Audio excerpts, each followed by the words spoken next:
আসসালামু আলাইকুম ওয়া রাহমাতুল্লাহ। দেশের প্রধান প্রধান দৈনিক পত্রিকার শিরোনামে স্থান করে নেওয়া গুরুত্বপূর্ণ খবরগুলো নিয়ে হাজির হলাম আপনাদের সামনে। আশা করি সাথেই থাকবেন। গুরুত্বপূর্ণ খবরগুলোর শুরুতেই থাকছে থমথমে গোপালগঞ্জে আতঙ্ক, বাড়ল কারফিউ, যৌথ বাহিনীর অভিযানে আটক ২০, তদন্ত কমিটি গঠন, পরবর্তী নির্দেশ না দেওয়া পর্যন্ত চলবে কারফিউ। সংঘাতের ইঙ্গিত ছিল স্পষ্ট, নিরাপত্তা প্রস্তুতি নিয়ে প্রশ্ন। স্থানীয় এনসিপি হামলার আশঙ্কার কথা জানিয়েছিল। হামলার ঝুঁকি নিয়ে গোয়েন্দা তথ্যের ঘাটতি ছিল। সুরতহাল ও ময়না তদন্ত ছাড়াই ৪ জনের দাফন ও সৎকার সম্পন্ন।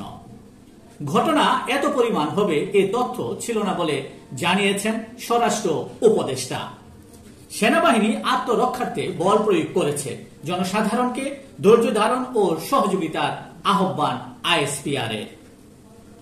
হামলার দ্রুত বিচার না হলে ফের গোপালগঞ্জ অভিমুখে মার্চ করব বলে জানিয়েছেন এনসিপি নেতা নাহিদ ইসলাম। তিনি আরো বলেন, এবার কিন্তু আমরা ফিরে আসার জন্য মার্চ করব না। গোপালগঞ্জে এবং গোপালগঞ্জের মানুষকে মুজিববাদ থেকে চিরতরে মুক্ত করে তারপর ফিরে আসব। জুলাই আন্দোলনের বড় শক্তি উপেক্ষিত বেসরকারি বিশ্ববিদ্যালয়ের শিক্ষার্থীরা।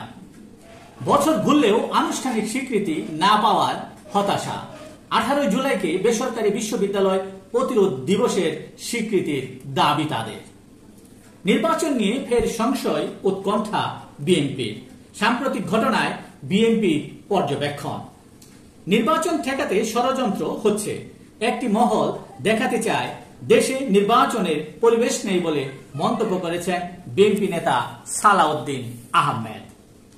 লন্ডন বৈঠকে নির্বাচন নিয়ে দেওয়া যৌথ বিবৃতি অনেকের সহ্য হচ্ছে না। এরপর থেকেই ষড়যন্ত্র শুরু হয় সংঘাত, রক্তপাত বলে মন্তব্য করেছেন বিএনপি নেতা রুহুল কবির রিজভী আহমেদ। এদিকে বিএনপির স্থায়ী কমিটির বৈঠক অনুষ্ঠিত হয়। বৈঠকে নির্বাচন ঠেকাতে একটি মহল পরিকল্পিতভাবে অস্থিতিশীলতা সৃষ্টি করছে বলে জানিয়েছে বিএনপি। যুবদলের বিক্ষোভ সমাবেশে বিএনপি নেতা সালাউদ্দিন আহমেদ বলেছেন, এনসিপির অপরিকল্পিত কর্মসূচির কারণে গণ অভ্যুত্থানের শক্তি হামলার মুখে পড়েছে। ৭১ আর ২৪ এক না। বাংলাদেশ একবারই স্বাধীন হয়েছে বলে মন্তব্য করেছেন মুক্তিযোদ্ধা কর্নেল অলি আহমেদ। উপদেষ্টা পরিষদের বৈঠক, অধ্যাদেশ অনুমোদন, তফসিলের আগ পর্যন্ত ভোটার হওয়ার সুযোগ থাকবে। ক্ষমতার ভারসাম্য পিআর উচ্চকক্ষ প্রশ্নে বড় অনৈক্য। প্রধান উপদেষ্টার দিক নির্দেশনা চাইল ঐক্যমত্য কমিশন। এ মাসে জুলাই সনদ প্রণয়নে সংশয়। বগুড়ায় ঘরে ঢুকে 2 নারীকে গলা কেটে হত্যা, পেটে ছুরি মেরে একজনকে জখম। অভিযুক্ত যুবক গ্রেফতার ও স্বীকারোক্তি। এসএসসি ফলাফলে উৎপট যত ভুল।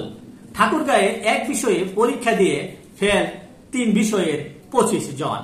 ব্যবহারিক পরীক্ষায় অর্ধেক নাম্বারের মূল্যায়ন। ব্যবহারিক পরীক্ষার নাম্বার যোগ না করার মতো উদ্ভট সব ঘটনা বা ভুল ঘটে। দেশের প্রধান প্রধান দৈনিক পত্রিকার শিরোনামে স্থান করে নেওয়া আন্তর্জাতিক খবরগুলোর মধ্যে যা যা থাকছে। শুরুতেই গাজায় ইসরায়েলি হামলায় 90 ফিলিস্তিনি নিহত। গাজা নিয়ে সুখবর আছে বলে জানালেন মার্কিন প্রেসিডেন্ট ডোনাল্ড ট্রাম্প। আইসিসির পরোয়ানা প্রত্যাহারে নেতানিয়াহুর আবেদন খারিজ করে দিয়েছে। আইসিসির ওয়েবসাইটে প্রকাশিত এক রায়ে বিচারকরা আরো জানান, গাজায় যুদ্ধ অপরাধের অভিযোগে চলমান তদন্ত স্থগিতের আবেদনও বাতিল করা হয়েছে। রাশিয়ায় 122 ড্রোন দিয়ে ইউক্রেনের হামলা। কিয়েভে মার্কিন অস্ত্র ব্যবহারের দিকে নজর রাখছে মস্কো। ইরাকে শপিং মলে অগ্নিকাণ্ডে 69 জনের মৃত্যু। পাকিস্তানে ভারী বর্ষণে প্রাণহানি বেড়ে 64। পাঞ্জাবে জরুরি অবস্থা জারি। এই ছিল দেশের প্রধান প্রধান দৈনিক পত্রিকার শিরোনামে স্থান করে নেওয়া গুরুত্বপূর্ণ খবরগুলো জানিয়ে এতক্ষণ আপনাদের মাঝে উপস্থিত ছিলাম। আশা করি আপনাদের ভালোই লেগেছে। আজকের মতো এখানেই, আবারও দেখা হবে আগামীকাল ঠিক একইভাবে। সে পর্যন্ত অবশ্যই ভালো থাকবেন, সুস্থ থাকবেন। আসসালামু আলাইকুম ওয়া রাহমাতুল্লাহ।